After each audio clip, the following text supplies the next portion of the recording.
Okay, so we're moving a little faster here to another story here with Yosef, and that is the whole relationships between him and Eshet Potiphar's wife. So that as we're reading the Torah, she speaks to him constantly. When we look at the biblical story, what happens? He serves Potiphar, who's one of the ministers of Paro. And Potiphar's wife falls in love with him, and she keeps talking to him about that. And he keeps saying, "And Adoni lo yada iti me'uma ki ima lechem asher hu ochel." He says that my master gave me complete control over everything in this house, and the only thing that he demands reports for is halechem asher hu ochel, the bread which he eats, which a rabbi explained as a metaphor to the relationships between Potiphar and his wife. And he says that Yosef was saying, this is not, you have to realize that even just as he was trying to not offend her, not to say that he doesn't love her or that she's not beautiful or whatever it is, but rather say that from a point of view of trustworthiness, since he's a master and trusted everything to him, and to do so would be to breach his master's trust. That's how he tried to talk to her common sense. It didn't work. And eventually, when he really rejected her because he ran away, she framed him and she said that he tried to assault her. It seems, if we really, when we really look at the story in the Tanakh, that Potiphar did not believe her. Because if he would have believed her, he would have executed Yosef. Instead, he moved him to the royal prison, which was bad, but it was not death penalty, and he was working with royal prisoners, so it's more like a white collar prison in a sense. But the rabbis really took interest in this story. The Midrash found this story very alluring, so they elaborate on that. So here's one paragraph. What? It's like a promotion. For Yosef it was a promotion. It's a promotion downward, well, easier for him, but still, even just the idea of being in prison is not good. But the Midrash elaborate on it because, as we mentioned before, that when the rabbis are using the biblical stories and telling them in the Bet Knesset, they're looking for the juicy story. So this is a juicy story that you could really embellish. So here's the Midrash. It says, Yosef ben 17 shana vaya omed b'chol chumo. Yosef was only 17 years old, so he's young. He's b'chol chumo. He has this heat, or like the hormones are going wild. V'ayta adonato eshet Potifar meshadalto b'chol yom vayom b'dvarim. She would talk to him constantly. V'ayta machalefet 3 חליפות בגדים בכל יום ויום. כלים שלבשה בשחרית לא לבשה אותם בחצי היום. ובחצי היום לא לבשה בין הערביים, כל כך למה? כדי שייתן עיניו בה. So she was trying to tempt him so much that she would change 3 wardrobes a day, morning, afternoon, and evening, so only for him to pay attention to her. It's sad, but also I've seen that when dealing with cases of shalom bayit, of marital strife, that the wives of very successful people would not find happiness in their relationship. It's not that she wants Yosef for his just for his looks or anything, but she really wants, according to the Midrash, she wants his attention. Because what happens is the husband says, "I'll provide for you," and he travels and he brings. She could buy whatever she wants, but she doesn't need that. She wants the attention. I've seen in condominiums where the women that live in very fancy apartments in New York or it was in Bogota, in LA, wherever it was. But the time where they felt that someone is paying attention to them is when they were talking to the doorman or when they're talking to the people who work for them. They got more attention from them than they would get from their husband. So it's not just a sexual attraction. It has a lot to do also with a person looking for attention. But Yosef keeps pushing her away. Here's the story that became so popular in the Midrash that even was eventually translated into Arabic, and the Arabs, Muslims know of this story, and that is that at one point, Potiphar's wife invited her friends over to see how handsome Yosef is. Ma'asta, נטלה אתרוגים ונתנה לכל אחד ואחד, ונתנה סכין לכל אחד ואחד. So she gave them citric fruits. Maybe the etrog of the time was edible, so she gave them all fruits, and she asked Yosef and knives to cut the fruits, each to peel her own fruit, and then she called Yosef to serve them. And as they were so engaged and distracted by looking at Yosef, and they cut their own hands instead. They were bleeding because of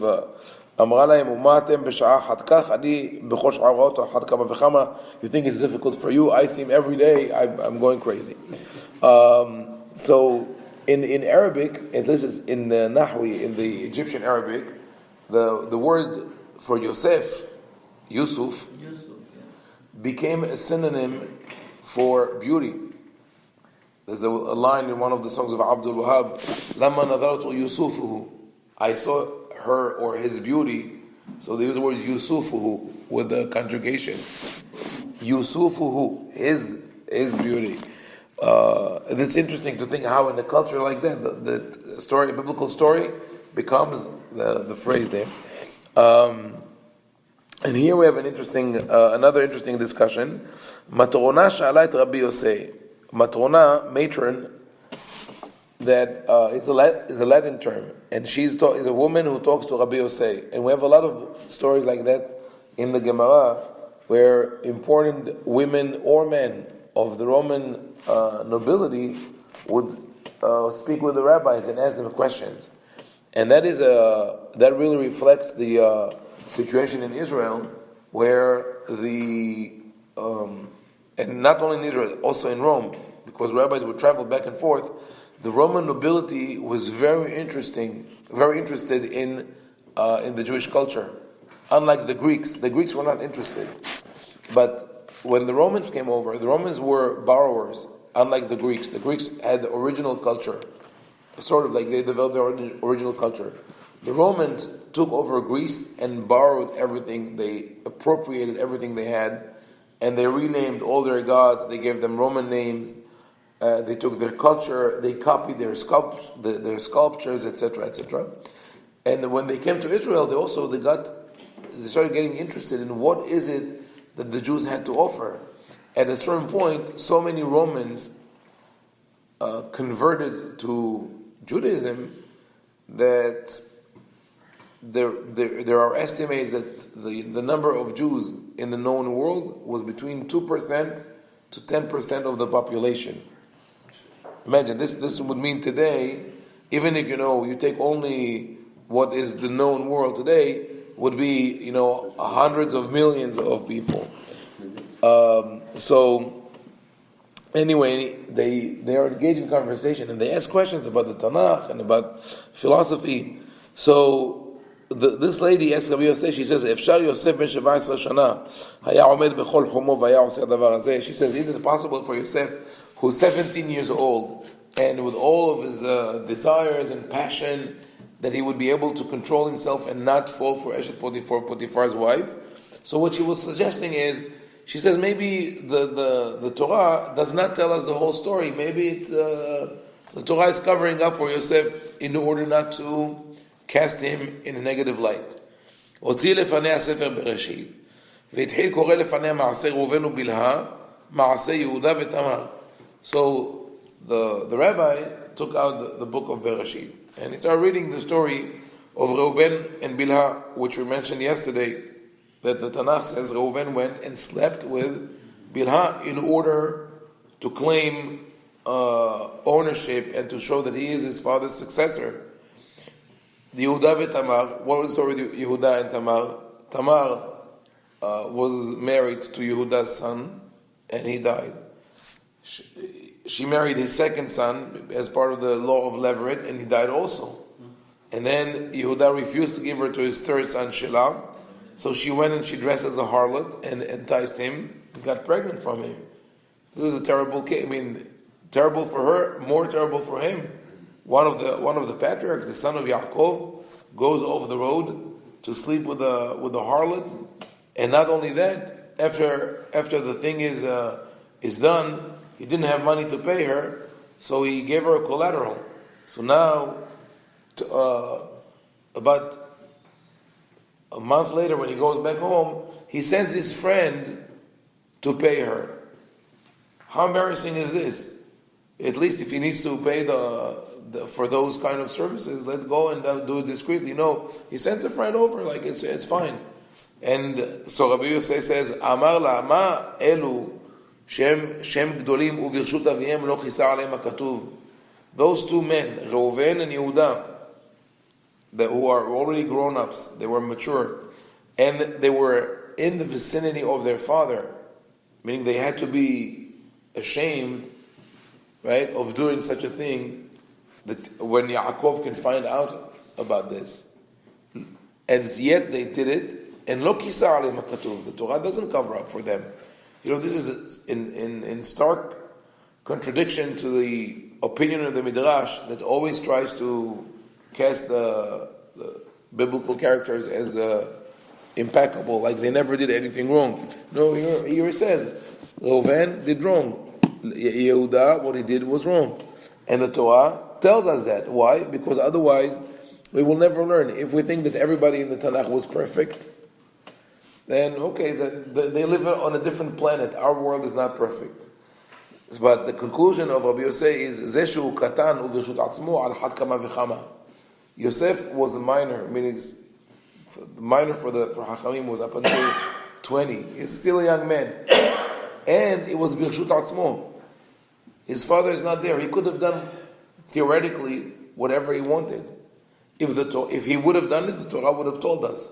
And the fact that the Torah tells us the story, we have to take the story for its word and believe that this is how it happened. So it's an interesting approach of the Midrash, and which proves us that not all the rabbis of the Midrash believed that everybody in the Tanakh is perfect.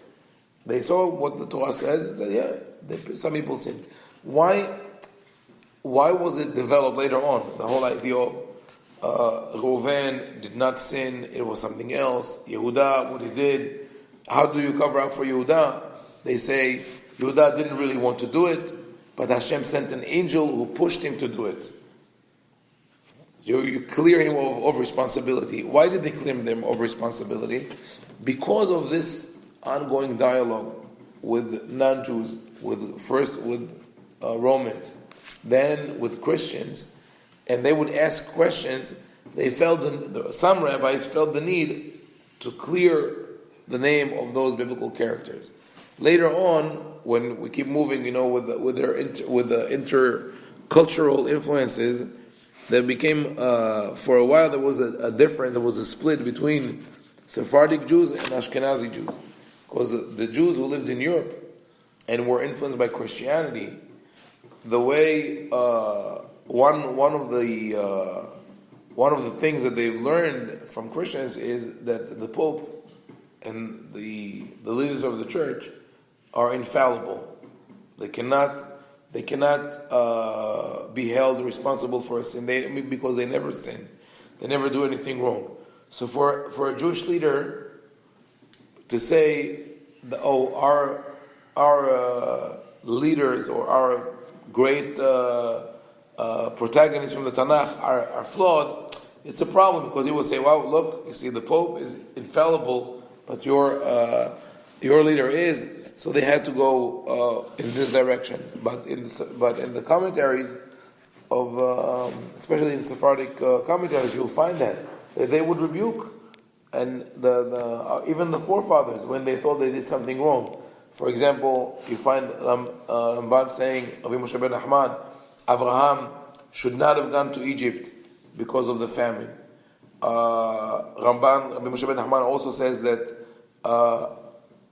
Sarah should not have abused or tortured Hagar when she found out that she was pregnant. Even Rashi says that Yaakov, the way Yaakov answered Rachel, where she asked for children, and she said, "Havali banim ma'im metanoch, if you don't provide me with children, I'll die." and he got upset with her. Rashi says he should not have answered that way. So you do find that in the commentaries in the Midrash. But today it has become the norm for some reason that